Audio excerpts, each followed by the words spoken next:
Hello student, इस video में हम पढ़ेंगे चैप्टर नंबर 5 जिसका नेम है एयर वाटर एंड वेदर। पानी के बारे में, हवा के बारे में और मौसम के बारे में।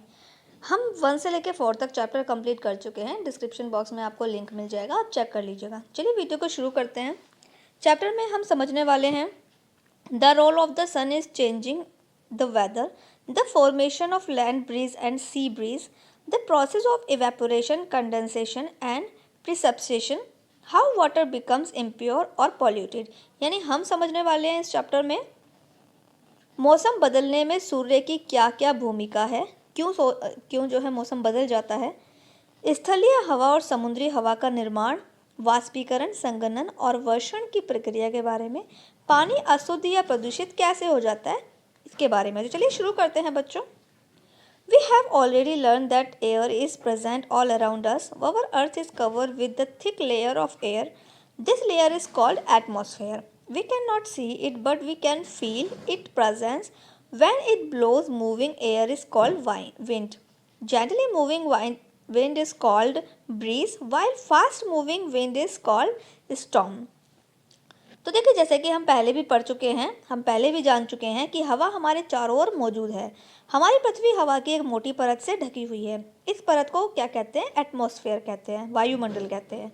हम इसे देख नहीं सकते, लेकिन जब यह हवा चलती है तो हम इसकी मौजूदगी को महसूस कर सकते हैं। चलती हवा को क्या कहते हैं? एयर कहते हैं। धीरे धीरे चलने वाली हवा को क्या कहते हैं? समीर कहते हैं, यानी कि मूविंग एयर, विंड कहते हैं। और ओके, धीरे धीरे चलने वाली हवा को क्या कहते हैं? ब्रीज कहते हैं। जबकि तेज गति में चलने वाली हवा को क्या कहते हैं? तूफान कहते हैं। इसके बाद देखिए, we know that air is mixture of gases. It has two main gas, oxygen and nitrogen. Out of these, nitrogen form its large part of oxygen form the second largest part about of from these. Some amount of other gas like carbon dioxide and water vapor are also found in air. Smoke, dust and germs are the other components of air. तो देखिए, जैसे कि हम जानते हैं कि हवा गैसों, बहुत सारी गैसों का मिश्रण है। इसमें दो मुख्य गैसें होती हैं, ऑक्सीजन और नाइट्रोजन। इनमें से नाइट्रोजन इसका सबसे बड़ा हिस्सा है और ऑक्सीजन इसका दूसरा सबसे बड़ा हिस्सा है। इनमें से कुछ मात्रा में कार्बन डाइऑक्साइड और जलवाष्प जैसी अन्य गैसें भी हवा में पाई जाती हैं। धुआं और धूल और कीटाणुओं हवा में अन्य और भी स्रोत हैं, और भी घटक हैं। इसके बाद देखिए, air current, the continuous movement of air from hot to cold region and vice versa is called air current. To learn about air current, we need to know how hot and cold air move. In coastal area, these air currents are responsible for causing seas and land breeze. तो अब हम जानेंगे वायु धारा के बारे में। गर्म से ठंडे क्षेत्रों की ओर और इसके विपरीत हवा की निरंतर गति को वायु प्रवाह कहते हैं। क्या कहते हैं? जो गर्म से ठंडे क्षेत्रों की ओर चलती है उसे वायु प्रवाह कहते हैं। वायु प्रवाह के बारे में जानने के लिए हमें यह जानना होगा कि गर्म और ठंडी हवा कैसे चलती है। देखिए, तटीय क्षेत्रों में ये वायु धाराएं समुद्री और स्थलीय हवाओं के लिए जिम्मेदार होती हैं। इसके बाद देखिए, भूमि की हवा, land breeze. At night, the land cools down faster than the seas, so the air above the sea too hotter than that over the land. This hot air above the seas rise up. The cold air above the land blows toward the sea to take the place of rising warm air. This is called land breeze. तो देखिए, भूमि की हवा कैसी होती है? रात में जमीन समुद्र की तुलना में तेजी से ठंडी हो जाती है, इसीलिए समुद्र के ऊपर की हवा जमीन की तुलना में ज़्यादा गर्म होती है। समुद्र के ऊपर की यह गर्म हवा ऊपर उठती है। जमीन के ऊपर की ठंडी हवा ऊपर उठती गर्म हवा की जगह लेने के लिए समुद्र की ओर बहती है। इसे क्या कहते हैं? इसे लैंड ब्रीज कहते हैं। इसके बाद देखिए नेक्स्ट पेज पर, सी ब्रीज क्या होती है? During the day, the land heats up faster, but sea water is still cool. Air above the land gets heated and rise. Cool air from above the sea blow toward the land. This is called sea breeze. अब देखिए, समुद्र की हवा कैसी होती है? समुद्री हवा कैसी होती है? दिन के समय जमीन तेजी से गर्म होती है, लेकिन समुद्र का पानी अभी भी ठंडा रहता है। जमीन के ऊपर की हवा गर्म होकर ऊपर उठती है। समुद्र के ऊपर से ठंडी हवा जमीन की ओर बहती है। इसे क्या कहते हैं? इसे सी ब्रीज कहते हैं, समुद्री हवा कहते हैं। अब देखिए हवा चलती कैसे है, ये बताया इसमें। सूर्य भूमि और जल दोनों को गर्म रखता है। जो सूर्य है वो भूमि को और जल को दोनों को ही गर्म रखता है। भूमि जल की तुलना में अधिक तेजी से गर्म होती है और अधिक तेजी से ठंडी होती है। दिन के समय भूमि गर्म होती है और भूमि के ऊपर की हवा गर्म हो जाती है। गर्म हवा हल्की होती है और ऊपर उठती है। पानी के ऊपर से ठंडी हवा उसकी जगह ले लेती है और इस तरह हवा चलती है। गर्म और ठंडी हवाओं के कारण होने वाली इस हलचल को कहा जाता है संवहन धारा। क्या कहा जाता है? संवहन धारा कहा जाता है। और इंग्लिश में इसको कहा जाता है कन्वेक्शन करंट। इसके बाद है पानी, वाटर। अब देखिए इसमें बताया गया है कि हवा की तरह ही पानी भी पृथ्वी पर जीवन के लिए बहुत जरूरी है। पृथ्वी का लगभग 3/4 भाग पानी से बना हुआ है। पानी सिर्फ नदियों, समुद्र और महासागरों में ही नहीं पाया जाता, बल्कि यह भूमिगत भी पाया जाता है, यानी भूमि के अंदर भी पाया जाता है। ऐसा नहीं है कि समुद्र और नदियों में ही पानी है, भूमि के अंदर भी पानी है। बारिश पानी का मुख्य स्रोत है। हमारे शरीर का ज़्यादातर वजन पानी से बना होता है। पानी का एक अच्छा विलायक है। गर्म करने और ठंडा करने पर यह अपना रूप बदल लेता है। अब देखिए आप पढ़ेंगे वाष्पीकरण के बारे में, इवेप्यूरेशन के बारे में। तो इसमें इवेप्यूरेशन में बताया है कि सूर्य पृथ्वी की सतह पर मौजूद पानी को धीरे धीरे गर्म करके उसे जल वाष्प में बदल देता है। गर्म होने के कारण पानी के वाष्प में बदलने की प्रक्रिया को वाष्पीकरण कहते हैं। प्रकृति में वाष्पीकरण हर समय होता रहता है। कभी यह धीमा होता है, कभी तेज। जब तेज हवा चलती है तो हवा शुष्क होती है, तो पानी को वाष्पीकरण तेज गति से होता है। हवा में जल वाष्प की मात्रा को आर्द्रता कहते हैं। क्या कहते हैं? आर्द्रता कहते हैं, यानी ह्यूमिडिटी कहते हैं। इसके बाद देखिए जब आर्द्रता अधिक, ह्यूमिडिटी अधिक होती है तो हम असहज महसूस करते हैं, हमें पसीना आ जाता है। इसके बाद है देखिए कंडेंसेशन। कंडेंसेशन क्या होता है, यानी कि वाष्पीकरण क्या होता है, कंडेंसेशन क्या होता है? जब जलवाष्प ठंडा हो जाता है तो वह पानी के बूंदों में बदल जाता है, इसे कंडेंसेशन, संघनन कहते हैं। अब देखिए इम्प्योरिटीज इन वाटर, पानी में अशुद्धियाँ। जल में 2 प्रकार की अशुद्धियाँ होती है, यानी कि जल जो पानी है वो 2 प्रकार से गंदा होता है। एक तो होता है उसमें घुलनशील अशुद्धियाँ होती है, एक होती है उसमें अघुलनशील अशुद्धियाँ होती हैं। अब घुलनशील कौन सी होती हैं? नमक और कुछ खनिज जैसे अशुद्धियाँ जो पानी में घुल जाती हैं, उन्हें क्या कहते हैं? उन्हें सोल्यूबल इम्प्योरिटीज़ कहते हैं, घुलनशील कहते हैं। लेकिन अघुलनशील क्या होती हैं? अघुलनशील होती हैं जैसे कि मिट्टी, टहनी, पत्थर, अशुद्धियाँ जो पानी में नहीं घुल पाती, उसे क्या कहते हैं?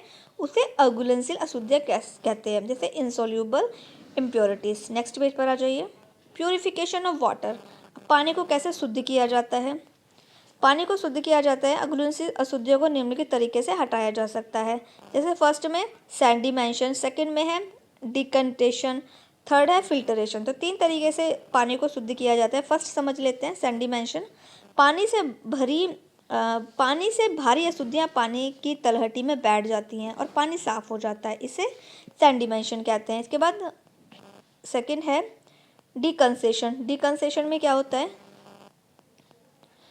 डिकंसेशन के बाद ऊपर परत का पानी निचली परत की तुलना में अधिक साफ होता है। अब इस पानी के धीरे धीरे दूसरे बर्तन में जब डालते हैं तो इससे जो है डिकंसेशन हो जाता है। इसके बाद देखिए फिल्टरेशन, पानी को फिल्टर कैसे किया जाता है, कैसे पानी को फिल्टर के द्वारा शुद्ध किया जाता है। फिल्टर पेपर या अन्य समान वस्तुओं की सहायता से अशुद्धियों को छानना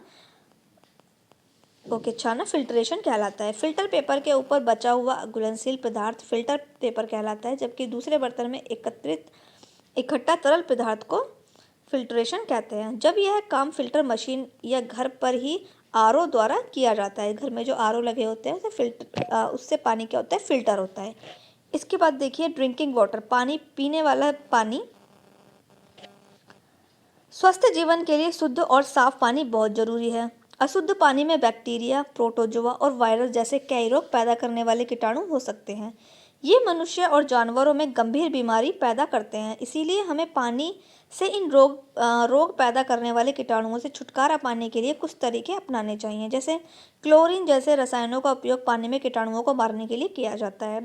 पानी में पोटेशियम परमैंगनेट क्रिस्टल से मिलाना बहुत लंबे समय से जल शुद्धिकरण की एक लोकप्रिय विधि रही है। ब्लीचिंग पाउडर पानी में मौजूद कीटाणुओं को भी मारता है। पानी को शुद्ध करने के लिए सबसे सुरक्षित तरीका उसे उबालना है, क्योंकि उबालने से कीटाणु खत्म हो जाते हैं, नष्ट हो जाते हैं। पानी को साफ करने के लिए हम वाटर फिल्टर मशीन का भी उपयोग कर सकते हैं। पानी को सही तरीके से स्टोर करना और संभालना महत्वपूर्ण है। इसे ढके हुए बर्तनों में रखना चाहिए।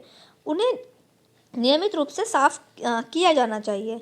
अब देखिए, इसके बाद हम पढ़ेंगे अंडरग्राउंड वाटर, भूजल के बारे में, यानी जो अंडरग्राउंड धरती के नीचे जो पानी है। वर्षा जल का मुख्य स्रोत है। बारिश का ज़्यादातर पानी जमीन पर गिरता है और मिट्टी की परतों से रिसकर भूमिगत यानी कि जमीन के नीचे चला जाता है। इसे क्या कहते हैं? इसे अंडरग्राउंड वाटर कहते हैं। इसे भूमिगत जल के रूप में खींचा जाता है। इसके बाद देखिए नेक्स्ट पेज पर, ट्यूबवेल और कुओं से पानी ऊपर दोबारा से फिर खींचा जाता है। सूखे इलाकों में भूमिगत जल यानी अंडरग्राउंड वाटर कम होता है। किसी क्षेत्र में भूमिगत जल के स्तर को जल स्तर कहा जाता है। इसके बाद पढ़ेंगे वेदर के बारे में। देखिए, मौसम किसी खास जगह पर किसी खास समय पर होने वाली वायुमंडलीय स्थिति को कहते हैं। जैसे तापमान, वायुमंडलीय दबाव, पानी और नमी, यह हर रोज बदलता रहता है। मौसम गर्म, ठंडा, हवादार, सूखा या फिर ह्यूमिडिटी हो सकता है। लेकिन मौसम क्यों बदलता रहता है? इसके लिए कौन जिम्मेदार है? इन सवालों का जवाब है सूर्य।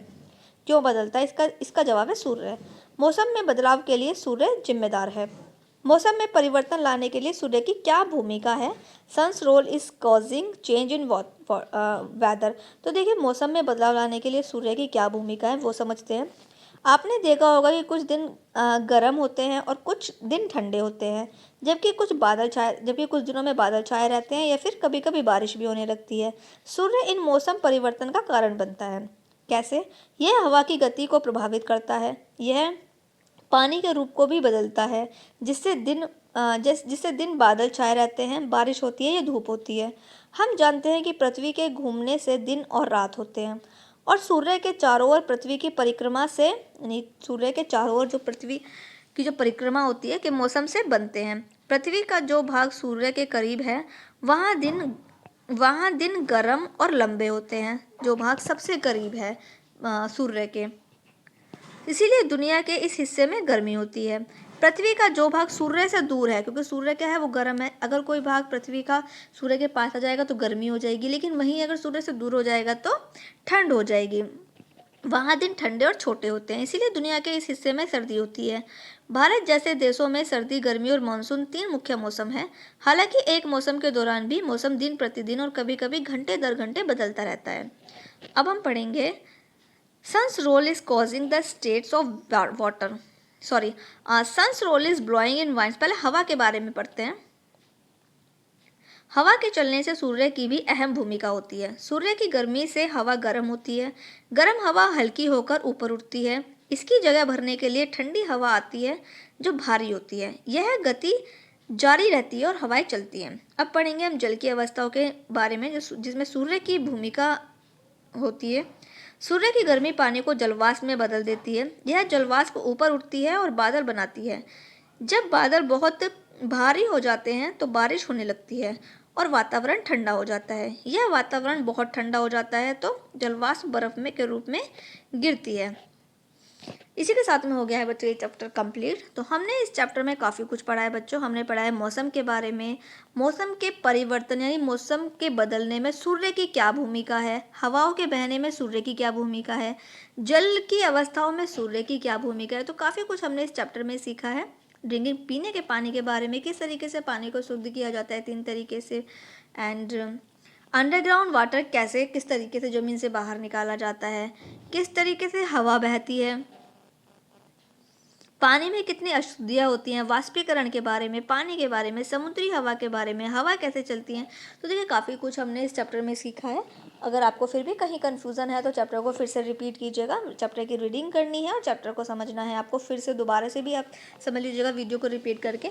अब हम करेंगे इसका बुक वर्क, इस चैप्टर का बुक वर्क करने वाले हैं। तो सबसे पहले दिए हुए हैं टिक द करेक्ट ऑप्शन, ये आप फिल कर लीजिए। इसके बाद है fill in the blanks, fill in the blanks fill कर लीजिए। सी पर दिए हुए हैं हमारे ट्रू फॉल्स जल्दी जल्दी फिल कर लीजिए। और इसके बाद है हमारे मैचिंग है डी पर, मैचिंग पे नंबर डाल दिए हैं, आप मैचिंग पे नंबर डाल के फिल कर लीजिएगा। इसके बाद है हमारा ई वाला जिसमें हमें रीजंस बताने हैं। अब हमसे पूछा क्या गया है, किस चीज़ के रीज़न बताने हैं। सर्दियों में सुबह सुबह हम पौधे या घासों में पानी की बूंदें देख सकते हैं। जब सर्दियाँ होती हैं तो सुबह सुबह हम पौधों पर और घासों में पानी की छोटी छोटी बूंद देखते हैं। तो इसका रीज़न क्या है वो बताना है। तो क्या रीज़न है इसका, ठंडे मौसम में के कारण वायुमंडल में उपस्थित जलवाष्प संघनित होकर ओस की बूंदें बन जाता है। 2 पर देखिए, हम पानी में कीटाणुओं को मारने के लिए रसायनों का उपयोग नहीं कर सकते। फिर आप पानी में कीटाणुओं को कैसे मारेंगे। तो कैसे मारेंगे, तो पानी को शुद्ध करने का सबसे सुरक्षित तरीका है उस पानी को उबाल लेना। इसके बाद देखिए प्रश्न के उत्तर हैं, प्रश्न के उत्तर करने हैं। फर्स्ट में पूछा गया है जल शुद्धिकरण के विभिन्न तरीके बताने हैं कि किस किस तरीके से जल शुद्ध होता है। 2 पर पूछा गया है समुद्री और स्थल हवा क्या है, दोनों के बारे में बताना है। फिर है थर्ड पे बताना है कि सूर्य किस प्रकार मौसम और ऋतुओं में परिवर्तन लाता है। तो ये हमें बताना है। तो ये हमें कंप्लीट करना है। अब देखिए आपको नोटबुक में क्या करना है, नोटबुक में आप करेंगे सबसे पहले डिफ़िकल्ट वर्ड आपको यहाँ पर शो हो रहे होंगे। सबसे पहले अपनी नोटबुक में डिफ़िकल्ट वर्ड्स करेंगे और उसके बाद आप करेंगे रीजंस, ई वाला जिसमें हमें रीज़न बताने हैं, क्वेश्चन उतारेंगे और उसके बाद आंसर की जगह पर रीज़न लिखेंगे, कारण रीज़न लिखेंगे। उसके बाद ये लाइंस आप उतारेंगे जो रीज़न बताया गया है और उसके बाद आप करेंगे क्वेश्चंस के आंसर। तो ये आपको कंप्लीट कर लेने हैं। और देखिए कुछ पिक्चर्स भी बनानी है आपको अपने नोटबुक में, तो वो आप अपने क्लास टीचर से इस बारे में इंफॉर्मेशन लीजिएगा। आपको पिक्चर्स बनानी होंगी, मैं आपको फिर भी बता देती हूँ। देखिए आपको पिक्चर बनानी है सैंडिमेंशन की, डिकन्सेशन की, फिल्ट्रेशन की पिक्चर्स आप बनाएंगे। रोटेशन ऑफ अर्थ की पिक्चर आपको बनानी है, तो ये पिक्चर आपको अपनी नोटबुक में लैंड ब्रीज की पिक्चर्स आपको बनानी है और सी ब्रीज की पिक्चर आपको बनानी है और एवेपोरेशन की पिक्चर्स आप बनाएंगे। तो आपको ये पिक्चर्स कहाँ कहाँ किन क्वेश्चंस में बनानी है, तो ये आप अपने क्लास टीचर से एक बार बात करके उनसे कंफर्म कर लीजिएगा। ये चैप्टर हमारा कंप्लीट हो गया है। आने वाली नेक्स्ट वीडियो में हम चैप्टर नंबर 6 को पढ़ेंगे।